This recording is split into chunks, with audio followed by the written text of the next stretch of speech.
کو گدا کر دے, گدا کو بادشاہ کر دے. گدا یعنی گداگر, بھیکاری. تو اے اللہ تو شاہوں کو گدا کر دے, گدا کو بادشاہ کر دے. گداگر کو, بھیکاریوں کو بادشاہ بنا دیتا ہے.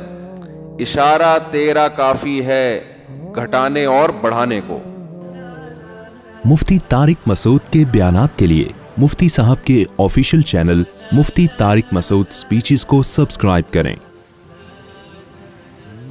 اللہ فرماتے ہیں ہم نے ان کے درمیان رزق کو تقسیم کیا, لیتخذ بعضهم بعضا سخریا, تاکہ یہ لوگ ایک دوسرے کو تابع بنا کے رکھیں. اور باہر ملکوں میں بھی ایسا ہی ہے, سارے تھوڑی ہوتے ہیں, کچھ زیادہ مالدار کچھ کم مالدار. جو بڑا مالدار ہے اس کی کمپنی ہوگی, جو کم مالدار ہے اس کمپنی میں جاب کر رہے ہوں گے, ملازمت کر رہے ہوں گے. تو یہ سب اللہ کے ہاتھ میں ہے. یبسط الرزق لمن یشاء ویقدر, جس کے لیے چاہتا ہے اس بڑھا دیتا ہوں, جس کے لیے چاہتا ہے کم کر دیتا ہوں. آج بہت سے لوگ جو بہت فضائل بیان کر رہے ہیں دولت کے, اور غریب کو برا بھلا کہہ رہے ہیں. اس بات سے ڈرنا چاہیے, ذرا سی اللہ کی نظر ہٹے گی اور آپ روڈ پہ آ جاؤ گے, چیختے چلاتے رہ جاؤ گے آپ کہ ہو گیا میرے ساتھ. شاعر نے کہا ہے نا, تو شاہوں کو گدا کر دے, گدا کو بادشاہ کر دے. گدا یعنی گداگر, بھیکاری. تو اے اللہ تو شاہوں کو گدا کر دے, گدا کو بادشاہ کر دے. گداگر کو, بھیکاریوں کو بادشاہ بنا دیتا ہے. اشارہ تیرا کافی ہے گھٹانے اور بڑھانے کو. ایک اشارے کی دیر ہوتی ہے. دولت مند روڈ, اور ہم نے تو بہت دیکھے اپنی زندگی میں جن کی بڑی زبردست پلاننگ تھی, بہت پیسہ تھا, ایسا چھنا ہے پیسہ کہ دیوالیہ ہو گیا. تو اس لیے یہ جو بار بار میں تشریح کر رہا ہوں نا حدیث کی, کہ محنت انسان کرے, وقت کو ضائع نہ کرے, اس کا مطلب منزل پہلے متعین کرے کہ جانا ہم نے کس طرف ہے. اس منزل کی طرف اگر آپ سست رفتاری سے بھی چلے گئے تو کسی نہ کسی دن پہنچ جاؤ گے. شریعت اس کو ٹائم ویسٹنگ نہیں کہے گی. لیکن اگر منزل ہی متعین نہیں ہے, منزل دولت کو بنا لیا آپ نے, تو بھائی اگر دولت کو منزل بنا لیا تو پھر یا تو پہنچو گے یا نہیں پہنچو گے. نہیں پہنچو گے تو بھی ناکام, پہنچ گئے تو بھی ناکام, کیونکہ پہنچنے کے بعد پھر وہ دولت چھینے گی آپ سے, مرو گے آپ.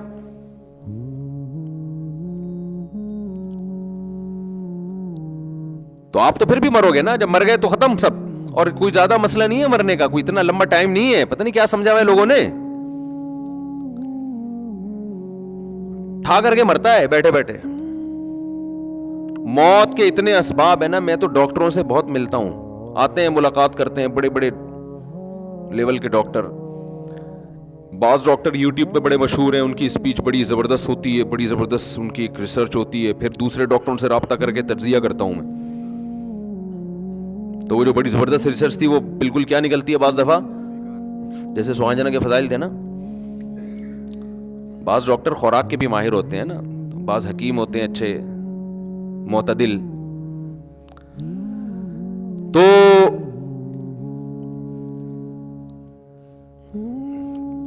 جو آپ اگر کیا کہہ رہا تھا یار, میرے دماغ کو سوہانجنا کھانا پڑے گا مجھے بھی. تو میں چاہ رہا ہوں وہ بات کو لنک کروں جہاں سے لے کے اس کو دائیں بائیں نہ ہو. وہ تو 5 چیزیں ہیں, یہ ادھر کدھر سے آیا میں. یہ جو میرا دماغ ایسے گھومتا ہے نا, یہ دماغ حافظے کی کمزوری نہیں ہے الحمدللہ, کہ آپ سمجھیں. ایک وقت میں دماغ میں 20 چیزیں گھس رہی ہوتی ہیں, ان کو چھنی لے کے چھاننا پڑتا ہے. حافظے کی کمزوری ہوتی ہے تو کوئی چیز یاد کرتا تو بھول جاتی نا, تو یاد کروں تو مجھے کھٹ سے یاد ہوتی ہے الحمدللہ. خیر دوبارہ وہیں سے آ جاتے ہیں, پھر دوبارہ اسی.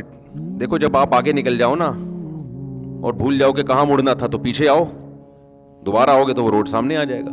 یہ فائدہ ہوتا ہے دوبارہ ریورس. تو میں یہ عرض کر رہا تھا کہ یہ چیزیں انسان کے اختیار میں نہیں ہیں. تو منزل کا جو رخ ہے نا وہ ٹھیک ہونا چاہیے. دولت آپ کا کبھی بھی ہدف نہیں ہونا. دولت کو آپ نے اگر ہدف بنا لیا تو کامیاب ہونے کے بعد بھی ناکام ہوگے. ساری زندگی اسٹرگل محنت کر کر کے ایک مقام تک پہنچو گے, اور کوئی بیماری حملہ کرے گی, اس دولت کے ہونے نہ ہونے کا آپ کو کوئی فائدہ نہیں ہوگا. لوگ پیسے میں یہ تو دیکھ رہے ہوتے ہیں کہ میں کمائی چلے جا رہا ہوں, یہ نہیں دیکھ رہا کہ میں ڈاؤن ہوتا چلا جا رہا ہوں, ڈیلی روزانہ گر رہا ہوں میں. آپ آج پراٹھے پہ بیان سن رہے ہو, ایک مثال دے رہا ہوں, تو کیا خیال ہے 15 سال کے بعد جو 40 سال یا 50 سال کے لوگ یہاں بیٹھے ہوئے ہیں, 15 سال کے بعد پراٹھے کا بیان ان کو اچھا لگے گا؟ کہیں گے یار ہم تو کھا ہی نہیں سکتے. تو بس 10 سال رہ گئے پراٹھا کھانے میں, 40 والے بیٹھے ہوئے. تو یہ کیا ہے؟ یہ تو میں نے پراٹھا تو ایک مثال دی ہے. دنیا کی ہر عیاشی اسی طرح ہی ہے.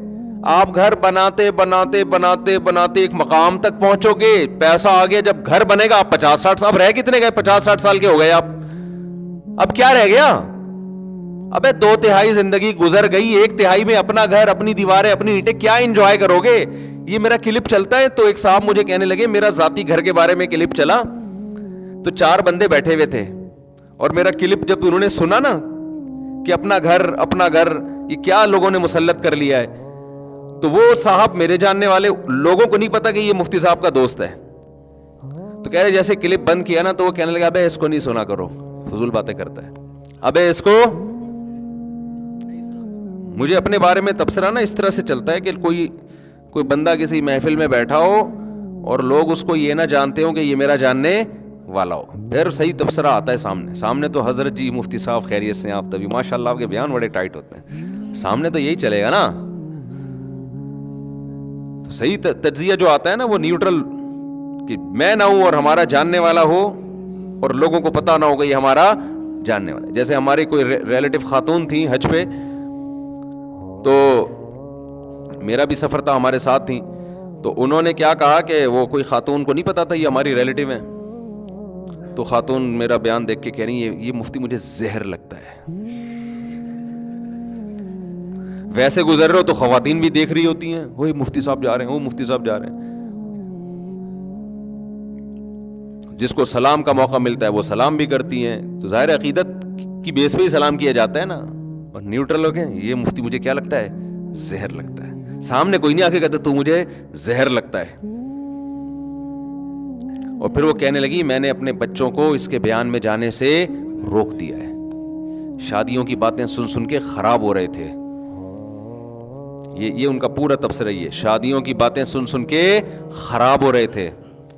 میں نے کہا اس بیچاری ہماری بہن جس کا یہ بچہ ہے, اس بیچاری کو کیا پتا کہ میرے پاس بھیج کے آرڈر پہ خراب کروا لو,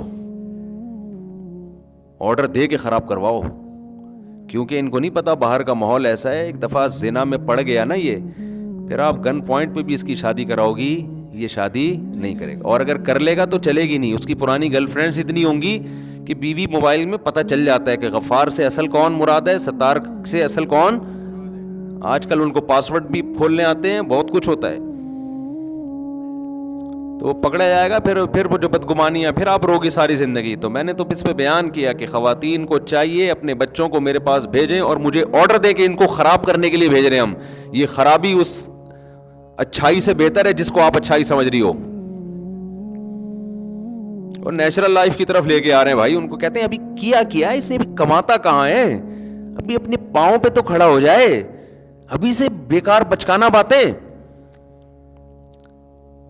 آپ اللہ پہ توکل کرو بھائی, اللہ پہ, وَمَن يَتَوَكَّلْ عَلَى اللَّهِ فَهُوَ حَسْبُهُ, کافی ہو جاتا ہے. ہمارے ایک دوست ہیں تو کوئی زیادہ اسٹیبل نہیں ہے, مالدار, کوئی عالم ہے لیکن ان کو بہت پیسہ ویسا نہیں ہے ان کے پاس, بہت کیا ہینڈ ٹو ماؤتھ چل رہے ہیں. تو ابھی ان کا بیٹا 17 سال کا ہے, تو مجھے کہنے لگے یار میں اس کے رشتہ دیکھا, اس کی شادی کرا رہا ہوں. تو میں نے وہی بات ان سے کی جو عام طور پہ لوگ کرتے ہیں, صرف دیکھنے کے لیے ان کا کانسیپٹ کیا. میں نے کہا بھائی ابھی تو کچھ کما نہیں رہا, میٹرک کیا اس نے, آپ پہلے اپنے گھر والوں کا آپ کے اوپر ایک ذمہ داری ہے, اور بیگم بھی 2 ہیں, 2 بیگموں کی ذمہ داری ہے, ہینڈ ٹو ماؤتھ چل رہے ہو, ابھی اس کی بھی کرا دو گے. تو کہنے لگے یار یہ اصل میں ابھی باجوڑ کے پٹھان ہے وہ, تو پٹھان لوگوں میں پھر بھی تھوڑا سا نا ابھی فیملی سسٹم تھوڑا مضبوط ہے. میں نے نام ان کا اس لیے لیا کہ کسی کو غیرت آئے نا, پٹھانوں کو تو آئے نا کم از کم غیرت, جو شہروں میں آ کے خراب ہو رہے ہیں. وہ بھی یہی شہروں سے یہی چیزیں سیکھ رہے ہیں ابھی. ایکچولی یہ ٹوپی ڈرامے, انہوں نے بھی ایجوکیشن اور بھائی تمہارا خاندانی نظام جو اللہ نے دیا ہوا ہے نا, دادا باپ ماں بہن, ان کی محبتیں عزتیں یہ سب تیل ہو جائیں گی, برباد ہو جائے گا. یہ ایکچولی کر کے سب بیڑا غرق ہو گیا ہے. اور بلوچستان میں بھی ایسا ہی ہے, صرف پٹھان کی بات نہیں ہے, بلوچستان میں بھی ایسا ہی ہے. وہاں بھی الحمدللہ ماں باپ اپنے خرچے پہ اپنے بیٹوں کی شادیاں کر دیتے ہیں. یہ تو شہر میں آ کے خراب ہوتے ہیں. اصل کی قوم کی بات نہیں, اصل ہے شہری اور دیہاتی زندگی. اور یہ جو عالم جن کی میں بات کر رہا ہوں, جو باجوڑ کے ہیں, رہتے کراچی میں ہی ہیں. رہتے کہاں ہیں؟ ماحول کراچی کا ہی, لیکن اللہ کا شکر ابھی خراب نہیں ہوئے. اگلی نسل خراب ہوگی ان کی, اللہ بچائے. تو ابا نے مجھے, ان کے ابا نے کہا میں اس کے لیے کوئی رشتہ دیکھ رہا ہوں, ایک جگہ دیکھ لیا, اچھا خاندان مل گیا ہے. تو میں نے کہا ابھی تو کماتا نہیں ہے. انہوں نے کہا یار ابھی میٹرک کے بعد یہ جائے گا کالج میں, تو وہاں خراب ہونے کا خطرہ ہے, کو ایجوکیشن ہے, خراب ہونے کا خطرہ ہے. تو میں نہیں چاہتا میرا بیٹا خراب ہو, میں شادی کرا رہا ہوں. تو میں نے کہا آپ تو ہینڈ ٹو ماؤتھ چل رہے ہو, آپ کے دوست کہہ رہے ہیں یار جہاں اتنے لوگ کھا رہے ہیں ایک بہو اور کھا لے گی. آئی بات سامنے, بہو کیا کرے گی, 2 روٹی پک جائے گی. اچھا کہہ رہے ہیں یار چل ہی رہے ہیں نا, تو چل لیں گے اور کیا ہے اس میں. تو میں نے بڑی شاباش دی. یہاں لبرل لوگ کہتے ہیں کہ صرف 2 روٹی کا خرچہ نہیں ہوتا, ان مولویوں کیا تو روٹی ہے, باقی بھی ایکچولی ایسے دباؤ, آدمی کانپنے لگتا ہے بھائی اب پتہ نہیں کیا ہونے والا ہے. صرف 2 روٹی تھوڑی ہوتی ہے, ایسے بنائیں گے. تمہیں اللہ نے ایسا اپنی ذات پہ اعتماد سے محروم کیا ہے نا کہ اس کا ہم مشاہدہ کر کے اور عبرت حاصل کر رہے ہیں کہ اللہ تیرا شکر ہے تو نے ہمیں ایسا نہیں بنایا. یہ کیلکولیٹر لے کے بیٹھے رہتے ہیں, ان کے تو بچے 35 40 سال کے, دیکھو بکرا 2 دانت کا ہو جاتا ہے اس کی شادی ہوتی ہے, اور یہ 32 دانت کے ہو جاتے ہیں, عقل داڑیں نکل آتی ہیں, وہ گرنا شروع کر دیتی ہیں, پھر بھی ان کے خرچے پورے نہیں ہوتے. تو یہ جو عالم جن کی میں بات کر رہا ہوں خود بھی پڑھے لکھے ہیں ماشاءاللہ. ابا غریب تھے, 8 بچے, پڑھ بھی لیے, اور اتنی زبردست ایجوکیشن ہے ماشاءاللہ. انگلش فرفر بولتے ہیں, بینکنگ میں مہارت ہے, عالم بھی ہے, دین دنیا دونوں. ابھی پی ایچ ڈی کر رہے ہیں, اپنی پڑھائی بھی ہو رہی ہے, 2 گھر والے بھی پل رہے ہیں, بچوں بھی جیسے جیسے بالے ہو رہے ہیں ان کی بھی شادیاں ہوتی جا رہی ہیں, سارے کام ہو رہے ہیں. اور جب بیٹھا ہے نا کیلکولیٹر لے کے کہ پہلے میری اتنی تو پھر اتنی تو پھر اتنی, تو بھائی تیرے بڑھاپے میں بچہ پیدا ہوگا, تو پالے گا کس وقت اس کو؟ بچہ بہترین انویسٹمنٹ ہے, بہترین انویسٹمنٹ ہے. دیکھو ایک مثال دیتا ہوں, آپ کی بکری بچہ دے, کسی چرواہے کی بکری, وہ ٹینشن میں آتا ہے یا خوش ہوتا ہے؟ اس کو تو ٹینشن میں آنا چاہیے تھا, یار پہلے میرا گھاس کا خرچہ اتنا تھا, اب وہ خرچہ بڑھ گیا ہے. تو بھائی جب بڑھ تو گیا ہے, لیکن یہ تمہاری انویسٹمنٹ ہے, یہ بڑا ہو کے بکے گا, کاٹ کے بھی کھا سکتے ہو نا. تو یاد رکھو انسان کا بچہ کٹتا نہیں ہے, بازار میں بکتا نہیں ہے, لیکن سورس آف انکم سب سے بڑی آپ کی اولاد ہے. اور ان کے ہاں بیٹیوں کے مسائل بھی نہیں ہے. اب دیکھو 17 سال کے جس لونڈے کی یہ شادی کر رہے ہیں, وہ بیان سنے گا نا تو اس کو زیادہ پروٹوکول بھی نہیں دے رہا چاروں بچے کو. میں وہ کہے گا میں بہت عظیم انسان ہوں, مفتی صاحب میرا بیان میں تذکرہ کر رہے ہیں. ویسے تو عظیم انسان ہوگا انشاءاللہ. اب مجھے ایک بات بتاؤ, وہ 17 سالہ وہ بھی اپنے رشتہ داروں میں کزن ہے کوئی جس سے وہ رشتے کی بات کر رہے ہیں, وہ بچی بھی ظاہر ہے کم عمر ہے, اس سے شادی ہوگی نا اس کی. وہ بھی اللہ پہ توکل کر کے دے رہے ہیں کہ بھائی اس گھر میں سب کھا ہی رہے ہیں, تو ہماری بچی یہاں رہتی تھی اب کہاں رہے گی, وہاں جا کے رہے گی. تو اب ان خاندانوں میں بیٹیاں باپ پہ بوجھ بنیں گی؟ بولو نا, بیٹیاں بنیں گی بوجھ باپ پہ, کیونکہ ان کی کلچر ہی یہی ہے نا. بچی بالغ ہوگی اس کی بھی ہو گئی, اب وہ کیا کرے گا؟ اب ہمارے ہاں سیٹ اپ کیا چل رہا ہے کہ آپ اپنے بیٹے کی نہیں کر رہے, اس کی چکر میں آپ کی بیٹی کی بھی نہیں ہو رہی, سمجھ رہے؟ تو اپنی بیٹیاں بوجھ بن رہی ہیں لوگوں کے اوپر. ریلیکسیشن جو آپ نے یہاں نکالی تھی, یہاں پیدا کی تھی نا, وہ ساری ٹینشن میں کنورٹ ہو جاتی ہے. E=mc² کا سنا ہے نا یہی ایکویشن بنتی ہے یہاں پہ, کہ جو ریلیکسیشن تھی از اکول ٹو ٹینشن. تو جتنی ریلیکشن نکاح سے بچ کے حاصل کرو گے,